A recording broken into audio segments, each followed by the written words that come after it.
எங்கும் கிடைக்காத தள்ளுபடி விற்பனையில் ஆடைகள் வாங்க தீநகரில் உள்ள வேலமன் ஸ்டோர்ஸ்க்கு வாங்க. இப்போ இந்த சோஷியல் மீடியாவில் போகிறானுங்க 6 சீட்டுன்னு. தேமுதிகவோட பலம் வந்து அவங்களுக்கு தெரியல. தேமுதிகவோட பலம் வந்து அவங்களுக்கு தெரியல. இது வந்து அவங்க தப்பாக இது பண்ணுறாங்க. இந்த வாட்டி வந்து நாங்கள் யார் கூட கூட்டணி போகிறோமோ அவங்க தான் வின் பண்ணுவோம். இது வந்து தப்பாக கான்ட்ரேட் 6 சீட்டு கொடுக்குறோம், 4 சீட்டு கொடுக்குறோம், அப்படி பண்ணனா அவங்க தோல்வியை வந்து அவங்களே தேடிக்கிற மாரி ஆயிடுது. அதுமாரி தப்பாக இதுமாரி வந்து போடாதீங்க. ஏதோ முன்னாடி போட்டிங்க, சரி பத்திரிக்கை தர்மம் ஏதோ பண்ணுறீங்கன்னு சொல்லி சரி விட்டோம். இந்த வாட்டினா நல்லதே போடுங்க. இதோ பார்க்குறீங்க இவ்வளோ கூட்டம் வருது, கூட்டம் தேஞ்சு போச்சு ஓஞ்சி போச்சுன்றீங்க. இந்த வாட்டினா கொஞ்சம் நல்லா போடுங்க, நல்லா எழுதுங்க, அவ்வளோதான். என்னண்ணா முன்னாடி எங்களுக்கு அம்மா கொடுத்தாங்க தலை, அவங்க தலை எங்களுக்கு 40 குத்துது. அதே 40 குத்தா எங்களுக்கு நல்லா இருக்கும். எங்களுக்கு வந்து அவ்வளோலாம் வேணாம். எங்களுக்கு 40 குத்தா போதும். போன வாட்டி கேப்டன் வந்து 40, நாங்கள் எதிர்கட்சி தலைவர் ஆகணும். அதேமாதிரி அம்மாவும் எதிர்கட்சி தலைவர் ஆகணும். வந்தாங்கன்னா இந்த நாட்டுக்கு நல்லது பண்ணுவாங்கண்ணா. நீங்கள் வேணால் பாருங்கள், ஆட்சியிலே இல்லை எவ்வளோ நல்லது பண்ணுறாங்க. கொரோனாவுக்கு இடம் தரேன்னு யாருன்னா சொல்லியிருப்பானுங்களா? ஆண்ட கட்சியும் சரி, பரம்பரை கட்சியும் சரி, எவனா வந்து இந்த கொரோனாவில் என் பாதி இதுவை தரேன், காலேஜை தரேன். காலேஜை வந்து படிக்கிற இடம், பாதி பேர் சீட்டு கொடுக்கறதுக்கே பயப்படும். ஐயோ கொரோனா தரேன் எப்படி. ஆனால் அதெல்லாம் யோசிக்கலாம். அவர் என்னன்னா டிவி கேட்க யார் 40 சீட்டு கொடுக்குறேன்றாங்க. எங்களுக்கு வந்து 40 தொகுதி நாங்கள் அவங்களுக்கு தரா மாரி இல்லை, அவங்க தரா மாரி. ஏன்னா என்னண்ணா சிரிக்கிறீங்க? இப்போ நாங்கள் வந்து பெரிய கட்சி, நீ நேற்று வந்துட்டு அவங்க 40 சீட்டு கொடுப்பாங்க எப்படி? இப்படி வேணால் சொல்லுங்கள். நாங்கள் 40 சீட் தரோம், எங்களான வந்து கூட்டணி வைக்க சொல்லுங்கள் அவங்கள. நாங்கள் 2005 ஆரம்பித்து இவரை மாரி வந்து எம்பி தேர்தல் போட்டோம். எம்பி தேர்தல் அப்புறம் வந்து நாங்கள் நிற்கிறோம் அப்படியெல்லாம் சொல்லியா? 2005 கட்சி ஆரம்பித்தார், ஒரே வருஷம் தாங்க இது 2006 தேர்தலுக்கு. அது கட்ஸு. கேப்டன் என்ன பண்ணுறாரு? ஒரு 5 வருஷம் முன்னாடியே கட்சி ஆரம்பிக்கல. அவர் 2005 ஆரம்பிக்கிறாரு, ஒரே வருஷம் தாங்குது 2006 தேர்தல். அப்படியே வந்தார். இவரை மாரி 5 வருஷத்துக்கு முன்னாடியே கொஞ்சம் அப்படியே வந்துக்கின்னு நான் வரப்போகிறேன், எம்பியை விட்டுடலாம், எம்எல்ஏக்கு நிற்கலாம், அதெல்லாம் கிடையாதுண்ணா. 2005 ஆரம்பித்தார், 2006 நின்னார். ஒரு எம்எல்ஏ பாமக தொகுதி ஜெயிக்க முடியாது. எம்ஜிஆர் வந்து பிரச்சாரம் பண்ணி அங்கே ஜெயிக்க முடியலன்னு சொன்னாங்க. அங்கே போய் கேப்டன் போய் கட்ஸாக நின்று ஜெயிச்சார். மதுரையில் நிற்பாரா, அவர் தொகுதியில் நிற்பாரா அப்படின்னு சொன்னாங்க. போயிட்டு அங்கே நின்று ஜெயிச்சுன்னு ஒரு சீட்டில் வந்தார். அதே எலெக்ஷனில் ஆஹா இவரோட பலம் நம்மளுக்கு வேணும் அப்படின்னு சொல்லி தலையாக வருது. ஜெயலலிதா அந்த தலை வருது எங்களாட்ட வந்து கூட்டணி வைங்கம்மா, அப்போ தான் நம்ம ஜெயிக்க முடியும், இல்லைன்னா டிஎம்கே தான் சொல்லி எங்கள் கூட கூட்டணி வச்சு அவங்களுக்கே தெரியாது எங்களால் தான் ஜெயிச்சலாம் சொல்ல. எங்களால் தான் ஜெயிச்சாங்க அவங்க. நாங்கள் போட்ட பிச்சைன்னு கூட சொல்லுவோம். அதுதான் உண்மை. அதுதான் எங்களால் தான் எதிர்கட்சி தலைவராக, நாங்கள் எதிர்கட்சி தலைவரானா அவங்கள அதனால தான் சிஎம் ஆகினாங்க. இல்லைன்னா ஏடிஎம்கே கட்சி அப்பயே காலி. இப்போ அதே தான் சொல்கிறேன். எங்களை வந்து இந்த 6 சீட்டு கொடுக்குற இந்த கான்ட்ரவர்சி இது பண்ணுறது, இதெல்லாம் வந்து கேவலமான செயல். இதெல்லாம் கேவலமான செயல். தலைமை கழகம் முடிவு பண்ணுவாங்க பிரதர். எங்களுடைய அந்நியார் சூரியனே உதிக்கணும்னு நாங்கள் விரும்புகிறோம். அவ்வளோதான். மக்கள் படுற கஷ்டத்துக்கு அந்நியார் வரணும், அந்நியார் தலைமையில் ஒரு கவர்மெண்ட் அமையணும்னு கேட்டுக்கிறேன்.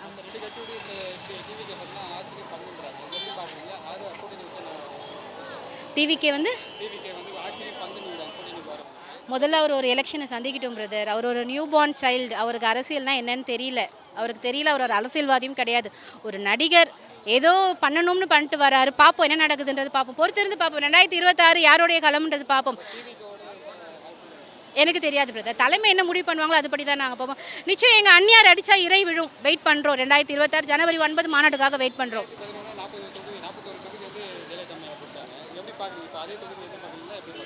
நடக்கும். அன்னைக்கு நடக்கிறதுக்கும் வாய்ப்பு இருக்குல்ல. அன்னைக்கு சில பேருக்கு டெபாசிட் இல்லாமல் ஓட விட்டோமே, அதே மாதிரி கூட்டணி அமைச்சாலும் நல்லது தான். அதே மாதிரி ஒரு அந்நியார் தலைமையில் ஒரு இது நடக்கும்னு கேட்டுக்கிறேன். அவ்வளோதான்.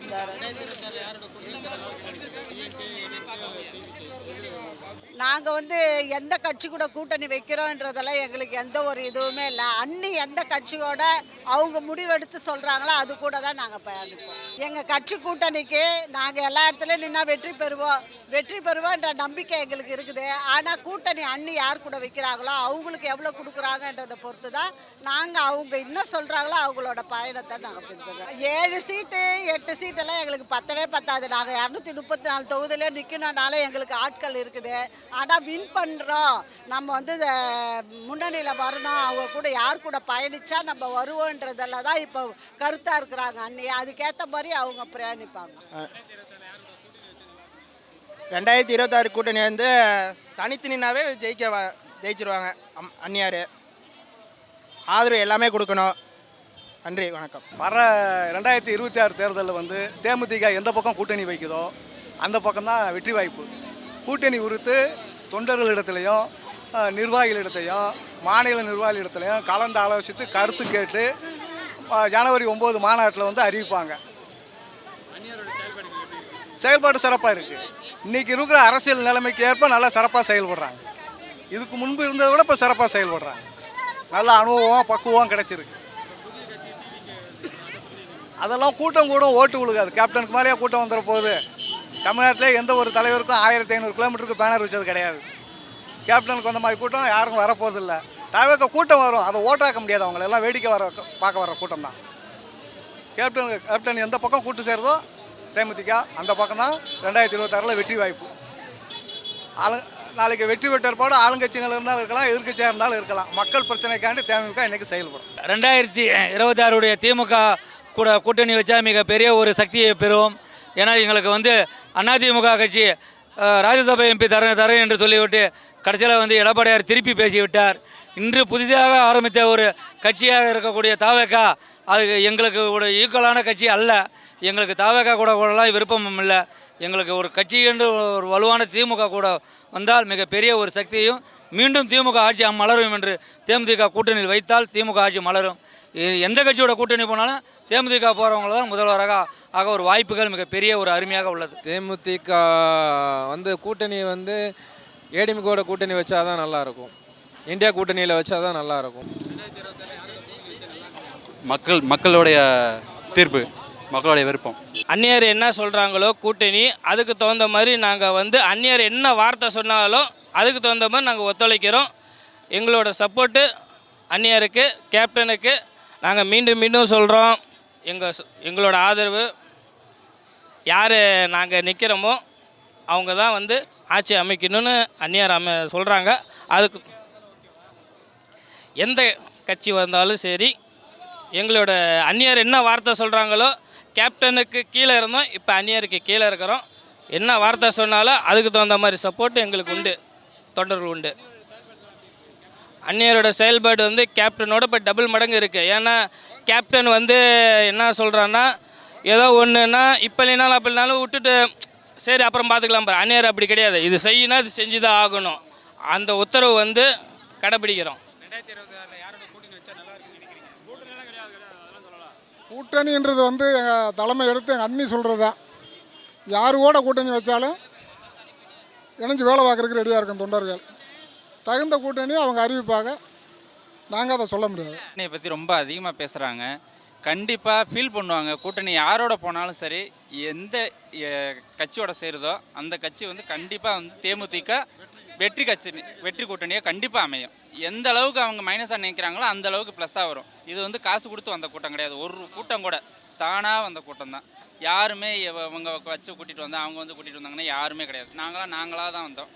புதுக்கோட்டை மாவட்டத்துலேருந்து வந்துகிட்டு இருக்கோம். நாங்கள் வந்து நைட்டு 9 மணிக்கு பஸ் ஏறி காலையில் 6 மணிக்கு வந்தோம். இவ்வளோ நேரம் அங்கே தான் இருக்கும். இன்னமும் போக மனசில்லை. 2 தடவை உள்ளுக்கு போயிட்டு வந்துட்டோம். எனக்கு திரும்ப போகிறதுக்கு தான் தோணுதே தவிர வீட்டுக்கு போகணுன்னு தோணலை. அந்த மாதிரி தான் இருக்குது. கண்டிப்பாக தேமுதிக கூட்டணி எதோட சேர்றாங்களோ அவங்களுக்கு நாங்கள் சப்போர்ட் பண்ணுவோம். இவங்களுக்கு தான் அவங்கள தான் இல்லை, யாரோட சேர்ந்தாலும் நாங்கள் சப்போர்ட் பண்ணுவோம். அதுதான் நாங்கள் எப்போதும் ஒரே மாதிரியே தான் இருப்போம், மாற மாட்டோம். யாரோட சேர்ந்தாலும் அவங்களுக்கு நாங்கள் சப்போர்ட் பண்ணுவோம். ஆனால் சேராமல் விடுறவங்க ஃபீல் பண்ணுவாங்க. கண்டிப்பாக வந்து ஃபீல் பண்ணுவாங்க. அதுக்கான கிடைக்கும். எங்களுடைய புரட்சி வீராங்கனை நம்முடைய வீரநாட்சி அந்நியார் அவர்கள் வரக்கூடிய தேர்தலில் கண்டிப்பாக ஒரு வெற்றி பெறக்கூடிய கூட்டணியில் தான் அவங்க சேருவாங்க. வரக்கூடிய சந்ததிகள் நல்லா இருக்கணும், இந்த நாடு நல்லா இருக்கணும், நாட்டு மக்களும் நல்லா இருக்கணும். அதுக்காக வருகின்ற ஜனவரி 9ஆம் தேதி மாநாட்டில் கண்டிப்பாக ஒரு மெகா கூட்டணி அமையக்கூடியது, ஜெயிக்கக்கூடியது, வெற்றி வரக்கூடிய 2026 எந்த அணி வெற்றி பெறுதோ அந்த அணியில் இடம்பெறுவோம் என்று இந்த நேரத்தில் தெரிவித்துக் கொள்கிறோம். எங்கள் அண்ணி வந்து எந்த கூட்டணியில் சேர்றாங்களோ அந்த கூட்டணிக்கு ஒத்துழைப்பு கொடுப்போம் என்று நேரத்தில் தெரிவித்துக் கொள்கிறோம். 2026 வந்து நமது அந்நியார் அவர்கள் என்ன முடிவு எடுக்கிறார்களோ, தலைமை என்ன முடிவு எடுக்கிறதோ அதைத்தான் வந்து கடைக்கோடு தொண்டர் வரையும் ஆதரிப்போம். நாங்கள் எங்களுடைய தனிச்சையாக எந்த ஒரு முடிவும் சொல்ல மாட்டோம். தலைமை என்ன முடிவு எடுக்கிறதோ அதுதான். தேசிய முற்போக்கு திராவிட கழகம் இயக்கத்துக்கு எந்த ஒரு கட்சியாக இருந்தாலும் கூட்டணிக்கு வந்தால் சேர்த்துக்குவோம். ஆனால் நாங்களாக போய் சேர மாட்டோம். விஜய் வந்தால் நாங்கள் சேர்த்துக்குவோம். யாரையுமே வந்து நாங்கள் வந்து எதிரியாகவே பார்க்கல. ஏன்னா எங்கள் கேப்டன் வந்து யாரையுமே வந்து எதிரியாகவே அவர் நினைக்கவே கிடையாது. எல்லாருமே நல்லா இருக்கணும். நம்ம நாட்டில் இருக்கவங்க எந்த சமுதாயமாக இருந்தாலும் சரி, ஜாதியின் அடிப்படையில் மதத்தின் அடிப்படையில் ஆட்சி நடத்துறது, இந்த கட்சி ஆரம்பிக்கிறது, கட்சி நடத்துறது, இதெல்லாம் எங்கள் கேப்டனுக்கு சுத்தமாகவே பிடிக்காது. எல்லாருமே ஒரே தாய் பிள்ளைங்க, எல்லாருமே ஒற்றுமையாக இருக்கணும், நம்ம நாடு நல்லா இருக்கணும், நம்ம சமுதாய மக்கள் எல்லாருமே நல்லா இருக்கணுன்றதான் எங்களுடைய கேப்டனுடைய எண்ணம். அதேபடி நாங்கள் எல்லாரும் நடந்து கொள்வோம். என்னங்க 2027 யாரோட கூட்டணி வச்சா நல்லா இருக்கு? அது எனக்கு தெரிஞ்சு இப்போ இருக்கிறது நல்லா இருக்குது. அதுலேயே இருந்தால் நல்லது தான். இப்போ இருக்கு இல்லைங்களா, அந்த ஆட்சியிலேயே. ஆமாம், அதுலேயே இருந்தாலும் நல்லது தான். 2027 யாரோட கூட்டணி வச்சா நல்லா இருக்குன்னு? அதான் எங்களுடைய அந்நியர் சொல்லியிருக்காங்களே, ஜனவரி 9 மாநாட்டில் சொல்லியிருக்காங்க ஐயா. அதில் இல்லை, அது வந்து போலி. அது அன்றைக்கே பத்திரிகையாளர்கிட்ட விமர்சனம் சொல்லிட்டாங்களே, 6 சீட்லான்றது வந்து அது ஒரு போலி முத்திரை. இப்போ எடப்பாடியே வந்துட்டு போனார் தலைமைக்கு. அது நிச்சயமாக நல்ல கூட்டணி தலைமை அறிவிக்கும். கட்டாயமாக நாங்கள் ஆல்ரெடி 2011 41 சீட்டு போட்டிட்டு 29 இடங்கள் வெற்றி பெற்றோம். நிச்சயமாக எங்களுக்கு உண்டான இடம் எங்களுக்கு கட்டாயமாக இருக்குது. கண்டிப்பாக அந்த அந்த ஈக்குவலுக்கு தான் நாங்கள் எதிர்பார்க்குறோம். எங்களுடைய பலம் எங்களுக்கு தெரியும். அதுதான் மாநாட்டில் கட்டாயமாக சார், மாநாட்டில் எங்களுடைய அடிமட்ட தொண்டர்கள் மாவட்ட செயலாளர் கூப்பிட்டு அண்ணி வந்து ஆல்ரெடி இப்போ பேசியிருக்காங்க. ஒரு நல்ல முடிவு எடுப்பாங்க மாநாட்டில். தலைமை என்ன முடிவு எடுக்குதோ அது கட்டுப்பட்டு நாங்கள் வேலை செய்வோம்.